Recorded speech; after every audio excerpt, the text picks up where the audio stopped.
మొత్తం మీద 1998లో కర్నూలు జిల్లాలోని నంద్యాల పార్లమెంట్లో ప్రజాస్వామ్యం ఖూనీ అయిందంటారు మీరు? ఖచ్చితంగా అండి, అది నేను చెప్పగలుగుతాను. అంటే మీరు రాష్ట్ర విభజన అనంతరము కాంగ్రెస్ నుంచి టీడీపీ వైపు ఎందుకు చూశారు?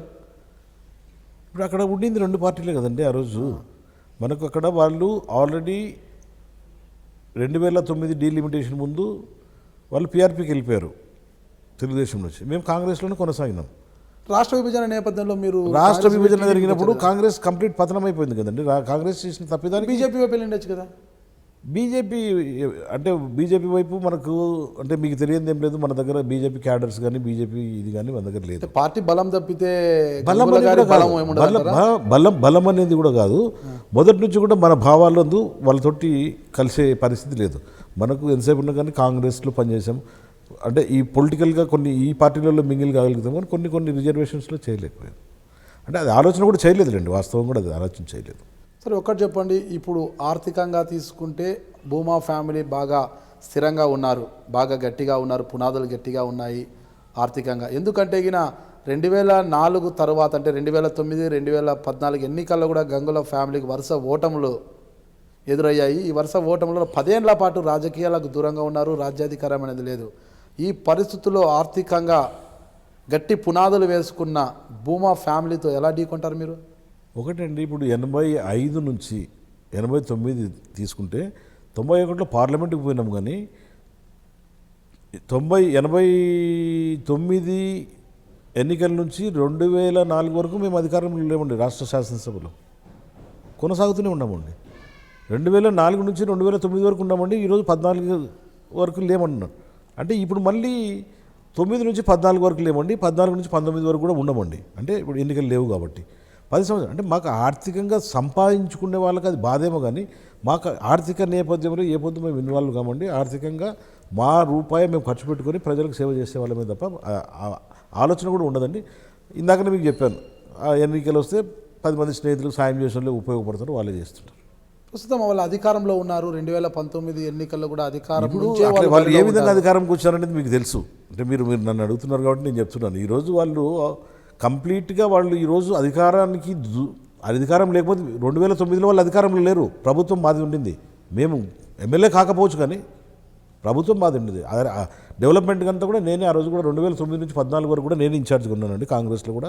ఆ రోజు అన్నీ కూడా ఇక్కడ నుంచి ప్రతి ఒక్కటి ఆ రోజు ఉన్న ముఖ్యమంత్రులతో అందరితో కూడా నేను అభివృద్ధి కార్యక్రమాలలో నా వాటా మనకేమొస్తుందో అక్కడ ఎమ్మెల్యేకు డిస్ట్రిక్ట్ డెవలప్మెంట్ ఫండ్స్ వస్తే 50 లక్షలు ఎమ్మెల్యేకి ఇస్తే 50 లక్షలు నేను తీసుకుపోయేవాడినండి. మినిస్టర్ కోటలో నేను డెవలప్ చేశాను, వాళ్ళు డెవలప్ చేశారు. ఆ విధంగా ప్రతి దాంట్లో కూడా షేర్ చేసుకొని ముందుకు తీసుకెళ్ళామండి. ఈరోజు 2014లో కూడా తెలుగుదేశం ప్రభుత్వంలో కూడా నాకు ఇచ్చిన బాధ్యతను నేను 2017 వరకు కూడా నేను పార్టీలో ఉన్నంత వరకు కూడా వాళ్ళు ఇచ్చిన ప్రతి దాన్ని తూచే తప్పకుండా తీసుకెళ్ళానండి. నేను అక్కడ ఎంపీటీసీలు, జడ్పీటీసీలు, ఈరోజు వాటర్ వర్క్స్ దాంట్లో కూడా 50 మంది మా వాళ్ళని 53, అక్కడ 54, 53, 57 వాటర్ కమిటీస్ ఉంటే దాంట్లో 50 మంది మా వాళ్ళు ఉన్నారండి. నేను అనేది ఇవన్నీ కూడా ప్రజలకు చేస్తున్నాం కాబట్టి అవన్నీ కూడా గెలిపిస్తున్నారండి. ఇక్కడ అధికారంలో ఉన్నవారు బరిలో ఉంటే మరొకసారి వాళ్ళ వైపే చూసే అవకాశం ఉంటుంది. ఎందుకంటే ఆర్థికంగా వనరులు బాగున్నాయి, అంగబలం ఒకటే సరిపోదు కదా, ఆర్థిక బలం కూడా కావాలి కదా. కరెక్టే మీరు అనేది. ఆర్థికంగా వాళ్ళు కూడా ఈరోజు అంత పెద్ద ఖర్చు పెట్టి వాళ్ళు ఏ పొద్దు ఎన్నికలకు పోలేదు. ముందు పోతారేమో తెలియదు. మీరు అంటున్నారు ఇన్నిసార్లు అడుగుతున్నారంటే మీ దగ్గర ఏమైనా ఆ క్లూ ఏమైనా ఉంటే మేము కూడా రెడీ కావాల్సి వస్తుంది. దానికి రెడీ కావాల్సిన అంత ఆర్థిక వనరులు ఉన్నాయంటారా? వనరులు ఏముండవండి. ఇదే మనకు కావాల్సింది, మన స్నేహితులు మనకు కావాల్సిన కాడికి దాన్ని హెల్ప్ చేస్తాం. అంతేనండి. 98లో నాటి డబ్బులు మళ్ళీ బయటకు వస్తాయన్నమాట. అయితే 2019లో 98 దగ్గర మేము డబ్బు ఖర్చు ఆ రోజు కనుక పెడితే మాకు మళ్ళీ పోటీ లేదండి. నేను అనేది అసలు 91 మేము గెలిచినప్పుడు, పార్లమెంట్కి గెలిచినప్పుడు మేము హై హ్యాండ్నెస్ చేసి ప్రభుత్వం ఆ రోజు జనార్దన్ రెడ్డి గారు సీఎం అండి. 92లో నేను పోటీ చేసినప్పుడు మేము ఖర్చు పెట్టి మేము అన్ని హై హ్యాండ్నెస్ తీసుకుంటే ఆ రోజు వాళ్ళు అసలు ఆలగడ్డ తాలూకాలు ఈరోజు ఎదురు లేకుండా పోయేదండి. అటువంటి రాజకీయానికి మేము ఎప్పుడు పాల్పడలేదండి. దానికి మేము ఎప్పుడు దూరమేనండి. 91లో కూడా సంపాదించిన డబ్బులే కదా ఇప్పటివరకు మీకు కూడా ఖర్చు పెడుతున్నారు రాజకీయంలో. మేము సంపాదించిన డబ్బులు అన్నదే అదే మీరు అంటున్నారు. మేము సంపాదించిన దాంట్లో మేము ఈరోజు మేము ఏం చేసే వ్యాపారాలు మీకు తెలుసు, మీకు ప్రజలకంతా తెలుసు. మేము ఎక్కడెక్కడ మా ఆస్తులు అనేది తెలుసు. ఈరోజు మేము అఫిడవిట్లు ఇస్తున్నాం, అఫిడవిట్లలో మా ఆస్తులు తెలుసు, అన్నీ తెలుసు. ప్రస్తుతం మీరు ఏం వ్యాపారాలు చేస్తున్నారు? మేమేం వ్యాపారం లేదండి. మా ఓన్లీ అగ్రికల్చర్ ఇన్కమ్ ప్లస్ ఏదైనా ఉంటే బాబు కొన్ని కాంట్రాక్ట్లు చేస్తాడండి, ఆడు వాళ్ళ ఫ్రెండ్స్ తోటి 2-3 జాయిన్ అయిపోయి వాళ్ళ దగ్గర షేర్ పెట్టుకొని చేసుకుంటారు. కానీ ఎలా సాధ్యం అంటారు? అగ్రికల్చర్ ఇన్కమ్ ఏదో చిన్న చిన్న షేర్లలో చేసే కాంట్రాక్ట్ డబ్బులతో రాజకీయాలు ఎలా రాణిస్తారు? నా లైఫ్ లీడ్ చేసేదానికి అంతే చాలండి నాకు. నేను రాజకీయంగా లీడ్ చేయాలంటే అంత రాజకీయంగా నేను ఈ పొద్దుటి వరకు కూడా నేను చెప్పేది అదే, రాజకీయంగా ఈరోజు నేను అవతలోడు 500 ఇస్తే నేను 100 రూపాయలు కూడా ఇచ్చే పరిస్థితి కూడా ఉండకపోయినా నాకు ఆ అభిమానం ఉందండి. అది నేను ముందుకు పోతున్నాను. వైసీపీలో జగన్మోహన్ రెడ్డి గారు మీకు కావచ్చు, మీ కుమారుడి కావచ్చు, మొత్తం మీద మీ కుటుంబానికి ఎలాంటి హామీ ఇచ్చారు? ఎలాంటి హామీ లేదు. జగన్మోహన్ రెడ్డి గారు నన్ను పిలిపించినప్పుడు నా దగ్గర పంపించిన వ్యక్తులతో అడిగింది ఏంటంటే అన్నను రమ్మని పని చేయమని చెప్పాడు. నేను కూడా ఆయన ఏ పని అప్పచెప్తే పోయేదానికి ఒక కార్యకర్తల మీటింగ్ పెట్టుకోవాలని నేను కార్యకర్తలకు ఇన్ఫామ్ చేయాలన్నాను. 7వ తారీఖు నాడు మొదలు పెట్టుకున్నాను. 7, 8, 9, 3 రోజులు కార్యకర్తలకు నేను మెసేజ్ ఇచ్చాను, మన పరిస్థితి ఇది, ఏం చేద్దామని.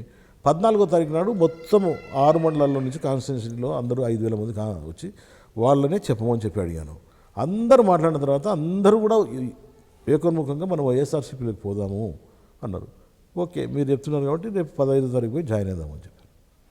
ప్రపోజల్ జగన్ నుంచి వచ్చిందంటారా లేదా మీ వైపు నుంచే వెళ్ళిందంటారా? ఫస్ట్ మీడియం అంటే మధ్యలో మనకు కావాల్సిన వెల్ విషర్స్ ఉంటారు కదండి, వాళ్ళ వల్ల వచ్చింది. అంటే ఆ వెల్ విషర్స్ మీ నుంచి ఫస్ట్ తీసుకెళ్లారా మెసేజ్, అక్కడ నుంచి తీసుకొచ్చి మీకు ఇచ్చారా? బోత్ సైడ్స్ అండి, అక్కడ నుంచి వెళ్ళింది, మా దగ్గర నుంచి కూడా. మొదట ఏది జరిగింది? ఇప్పుడు మా కార్యకర్తలు కొంత ఉత్సాహంగా ఉన్నారండి, కార్యకర్తలు కూడా పోతున్నారండి. మనకి ఇక్కడ పని జరిగినప్పుడు మనం వద్దు అవసరం లేదనే కాడికి మాట్లాడుతున్నారు. రాళ్ళు 2 వైపుల నుంచి విసిరారు. మొదట విసిరింది ఎవరు రాయి అనేది ఒక అంశం. అంటే మొదట ప్రపోజల్ ఎవరిది? Both sides proposal. న్యాచురల్గా అండి ఇప్పుడు అక్కడ జగన్మోహన్ రెడ్డి గారి పార్టీలో గెలిచి జగన్మోహన్ రెడ్డి గారి పార్టీలో ఈరోజు ముందుకు వెళ్తూ వాళ్ళు అక్కడ స్టాబింగ్ చేశారు కాబట్టి నాతోటి ఆయన ఇన్వైట్ చేశాడండి నన్ను. ఫస్ట్ ఆయన మిమ్మల్ని ఇన్వైట్ చేశాడు? నన్ను ఇన్వైట్ చేశాడండి. ఇన్వైట్ చేసినప్పుడు నేను ఆలోచన చేసి చెప్తానన్నాను. నేను ఆలోచన చేసి నా ప్రజలతోటి నేను కూర్చొని మాట్లాడుకొని వాళ్ళ నిర్ణయం కూడా, నా నిర్ణయాన్ని నాకు జరుగుతున్నటువంటి ఇబ్బందులు అన్నీ వాళ్ళకు చెప్పి వాళ్ళ నిర్ణయం ఏకోన్ముఖంగా తీసుకొని వచ్చి నేను పార్టీలో చేరాను. భవిష్యత్తుపై ఎలాంటి హామీ ఇవ్వకుండానే అధికార ప్రభుత్వాన్ని వీడి వైసీపీలోకి వెళ్ళడానికి బలమైన కారణం ఒకటే, నేను అప్పటికే 6 నెలల నుంచి అపోజిషన్లో ఉన్న ఫీలింగ్లో నేను ఉన్నానని చెప్పాను. ఎక్కడున్నా ఒకటే అనుకున్నాను. ఎక్కడున్నా ఒకటే కదండి. నాకు పని జరిగినప్పుడు నేను 6 నెలల నుంచి అపోజిషన్లో ఉన్నాను. అప్పుడు నేను మీతో అన్నది అదే, నేను ఒక 6 నెలల నుంచి నేను కంప్లీట్గా ఏం జరుగుతుందో అనేది అక్కడ ఏ స్టేజ్లో కూడా 3-4 స్టేజ్లలో అందరూ కూడా దాన్ని పర్స్యూ చేస్తున్నారు. ఎక్కడ కానీ మనకు రిజల్ట్ రావట్లేదు. పర్స్యూ జరుగుతుంది కానీ రిజల్ట్ రావట్లేదు. రిజల్ట్ రానప్పుడు 6 నెలల నుంచి నేను ఉన్నప్పుడు, నేను 6 నెలల నుంచి నేను అపోజిషన్లో ఉన్నప్పుడు, ఇప్పుడు నేను ఇంకొక 2 సంవత్సరాలు అపోజిషన్లో ఉంటే నాకు నష్టమే ఉందండి. ఇప్పుడు మీకు అదే నేను అనేది, నీకు 83 నుంచి 89 వరకు అపోజిషన్, 94 నుంచి 2004 వరకు అపోజిషన్. మేమేం అపోజిషన్ లేకుండా ఎప్పుడు లేదు కదా. రాజకీయ నాయకులంతా కూడా ఎప్పుడు అధికారం వైపే అడుగులు, అంటే చెప్పాలంటే రాజ్యాధికారం కోసమే అడుగులు వేస్తుంటారు. ఒక్కటి మీరు ఒక కాంగ్రెస్ పార్టీలో ఆ వర్గం ఉంటే ఇంకో వర్గం టీడీపీలోకి, ఈ టీడీపీలో ఈ వర్గం ఉంటే ఇంకో వర్గం వైసీపీలోకి, ఇలా మారుతుంటుంది. ఇప్పుడు ప్రస్తుతము మీరు టీడీపీలో ఉన్నారు, వారు వైసీపీలో ఉన్నారు, వారు టీడీపీలోకి వచ్చారు, మళ్ళీ మీరు వైసీపీలోకి వచ్చారు. కానీ ప్రజలు ఈ రాజకీయ నాయకులకి ఎలా కనిపిస్తుంటారు? అందుకనే ఆ ప్రజల్ని అడిగి ప్రజల నిర్ణయం ప్రకారమే నేను మూవ్ అయినాను. ఈరోజు ప్రజల నాది ఒకటేనండి, మాది అంటే మిగతా తాలూకాలలో మిగతా స్టేట్లో మనకేం పెద్ద అక్కడున్న పరిస్థితులు ఉంటాయి. నా పరిస్థితి, నాకు సంబంధించిన వ్యక్తులు ఈరోజు గంగూల కుటుంబం నుంచి పోయి దండం పెడితే ఈరోజు 40,000 45,000 మంది ఓటేసే వాళ్ళు ఉన్నారనేది నా తండ్రి గారు ఇచ్చిన నా ఆస్తి అండి. అది దాన్ని కాపాడుకుంటూ వస్తున్నానండి. వాళ్ళకి సంబంధించిన వాళ్ళని ఈరోజు నేను అడిగానండి. వాళ్ళందరూ కూడా ముందుకు పో, నువ్వు ఏం నిర్ణయం తీసుకుంటే ఆ నిర్ణయంకు కట్టుబడి ఉంటామన్నారు. అది కాదు మీరే నిర్ణయం చెప్పండి అని వాళ్ళకి చెప్పాను. వాళ్ళు లేదు మనం పోవాలన్నారు, పోయామండి. నేను మీ గుడివాడ అమర్నాథ్, వైఎస్ఆర్ కాంగ్రెస్ పార్టీ విశాఖపట్నం జిల్లా అధ్యక్షుడిని. మీరు చూస్తున్నారు ఐ డ్రీమ్ న్యూస్.